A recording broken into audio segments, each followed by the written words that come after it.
Hello again mga kasari, sis and bro. Good morning. Welcome back to my channel, Kasari Sis Lorna TV. And for today's video ay nandito po ako ngayon sa Robinson's Place, Las Piñas.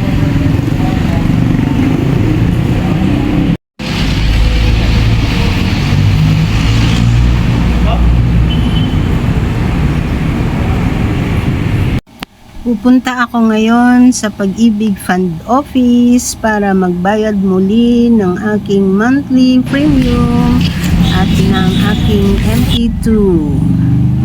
At gaya ng mga nakaraan ko nang naibablog, ako ngayon ay nasa 3rd year na ng pagbabayad ng aking MP2 program. Sa mga hindi pa po nakakaalam, ang MP2 ay programa ng Pag-ibig Fund sa mga taong nagnanais na makapag-ipon ng may mas mataas na interest. Ito ay programa ng ahensya sa buong Pilipinas na naglalayong magbigay ng highest interest within 5 years terms. So guys and mga kapwa ko kasari, kung ang nais ninyong ang inyong pera ay mas safe at mas malaki ang interest kesa sa mga bangko na parang naka time deposit din sa loob ng 5 taon, try nyo na itong MP2 program ng Pag-ibig Fund. Meron din silang iba pang mga investment tulad ng mga pabahay at very affordable prices according to your preferences. Ang aking anak ay nakapag-avail sa kanilang pabahay pasalo program na payable in 25 years payment terms.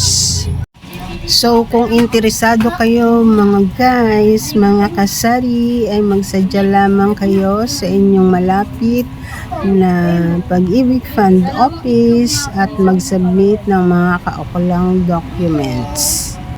In my own opinion, as a sari-sari store owner, ay mas mainam po na meron tayong mga ganitong investment para mas lalo tayong magsipag sa pagtitinda.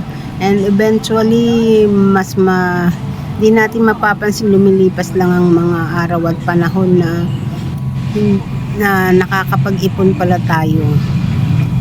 At mas mataas pa siyang interest kesa sa bangko na kahit ilang pang taon nang abutin ng inyong pera, ay kung hindi naman siya naka-time deposit, ay kakaunti lang din po ang interest. Kaya't sa aking palagay guys, kung may mga naitatabi man kayong pera na hindi nyo naman masyadong kailangan or gagamitin pa, instead na itabi nyo lang sa bangko, ay why not na sa MP2 nyo na lamang ilagak. Nakasave naman ang inyong pera at mas malaki pa ang inyong dividend na matatanggap. So guys, think wisely when it comes to our financial growth. Till here, mga kasari, sis and bro, thank you so much for watching. See you on my next vlog. Sa mga hindi pa po nakapag-subscribe sa aking channel, please do subscribe po and hit the notification bell para updated kayo sa mga darating ko pang videos. God bless us all, everyone.